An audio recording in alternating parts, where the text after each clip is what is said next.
నగరంలోని 100 పడకల గవర్నమెంట్ హాస్పిటల్లో వైద్య సిబ్బంది నిర్లక్ష్యంపై తీవ్ర ఆరోపణలు వినిపిస్తున్నాయి.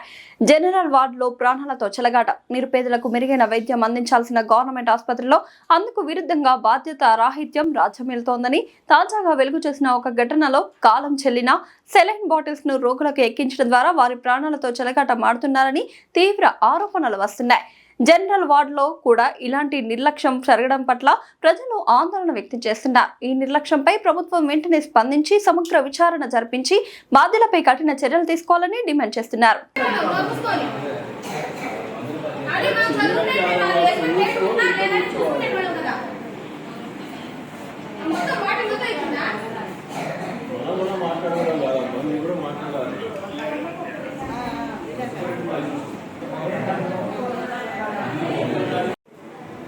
మణిగూరు రాజుపేట అండి మాది. మా అమ్మగారికి శనివారం అడ్మిట్ చేసినాం పొద్దున 6ంటికి.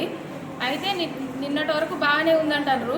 జ్వరం వస్తుంది, తగ్గట్లేదు, బాగా ఉనుకొని వస్తుంది. చెప్పినా అసలు సిస్టర్లు ఏం చేస్తారు, గంట తర్వాత వచ్చి చూస్తారు, తర్వాత వచ్చి బాటిల్ పెడతారు. అది ఏ బాటిల్లో ఏంటో అనేది మాకు తెలియదు. అలాంటిది మాకు చదువు రాదు కదా, చదువు వస్తే మేము చూసేటోళ్ళం. అది ఎక్స్పైరీ డేట్ ఉందో లేదో అన్నది తెలియదు. అలాంటిది మా అక్క ఉంది నైటు మా అమ్మ దగ్గర. మా అక్క ఏం చేసింది, పొద్దున్న బాగా సల్జరం వచ్చి ఉనుకుని వస్తుందంటే వాళ్ళకి పోయి చెప్పిందేమో. చెప్తే వాళ్ళు వచ్చి బాటిల్ పెట్టిండ్రట. అది మాకు తెలియదు, అది ఎక్స్పైరీ డేట్ లేదని. అదే మా అమ్మ ప్రాణం పోయి ఉంటే మాకు తెచ్చిచ్చేటోళ్ళ ఇల్లు. ఈ నర్సు తెచ్చిచ్చేదా? ఆ నర్సు ఉందా ఇప్పుడు? అసలు దానితోటి మాట్లాడతా నేను.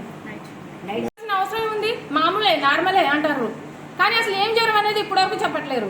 ఇన్ఫెక్షన్ అన్నారు, దేంట్లో అయింది, రక్తంలో అయిందా లేక ఏదైనా ప్రాబ్లం ఉందా మా అమ్మకి చెప్తే మేము వేరే హాస్పిటల్ తీసుకెళ్ళి చూపించుకుంటాం కదా, అది కూడా చెప్పట్లేరు. నిన్న వార్డెన్ డాక్టర్ ఉన్నారు, బాగా చలి పడుతుంది మా అమ్మకి, ఉనుగుతుంది. నిన్న 2 అవుతుంది టైం.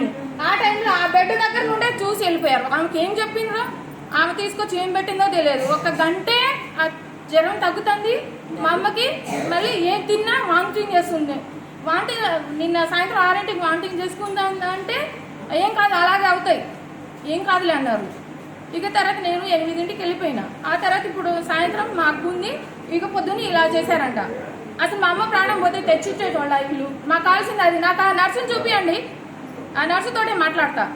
లక్షల జీతం తీసుకొని ఎందుకంటే వాళ్ళు ఏం చదివిన వాళ్ళు గాడుగులు కాసారా? వాళ్ళు చదువునే కదా జాబ్ ఇచ్చింది, మరి చూసుకొని ఏవద్దా? ఇవాళ మా అమ్మనే కాదు, ఎంతో మంది ఉన్నారు, వీళ్ళందరూ ఉన్నారు, ఎంతో మంది ఉన్నారు. అంతమందికి ఏదైనా జరిగితే ఎవరు? మీరు ఇటు వచ్చి మాట్లాడండి అమ్మా. ఇది మాదే కాదు కదా. ఇంకా 2-3 బాటిల్స్ ఇక 3 రోజులు వచ్చి మా వాళ్ళు కూడా జ్వరం వస్తుంది, తగ్గుతుంది, మొత్తం తగ్గుతుంది. ఎక్కితే మాకు తెలియదు కదా బాటలో ఏది ఎక్కించాను. ఏ జ్వరం అనేది చెప్పట్లే, ఏ జ్వరం చెప్పట్లా, రిపోర్ట్ చూపించట్లేదు. టైఫాయిడ్ జ్వరం చెప్పారు, గ్లూకోజ్ ఎందుకంటే తెలియదు కదా.